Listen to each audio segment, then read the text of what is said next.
Hello, I'm Sharon Lovell and I'm the chair of the Youth Work Strategy Implementation Board for Wales.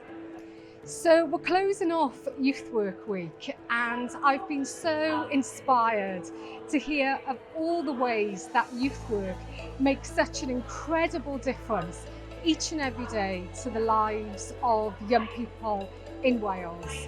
I do want to take this opportunity to say diolch yn fawr iawn. Thank you so much to each and every one of the youth workers who work tirelessly throughout Wales, either as a volunteer or a paid worker, who make an outstanding contribution to making sure young people thrive in Wales. And of course, Youth Work Week isn't just about celebrating everything there is during this week relating to youth work.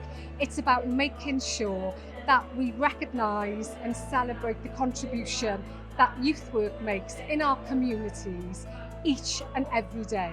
I am working incredibly hard with my colleagues on the board to ensure that we create a youth work model in Wales that will secure and protect and sustain youth work in Wales for future generations. Diolch yn fawr iawn.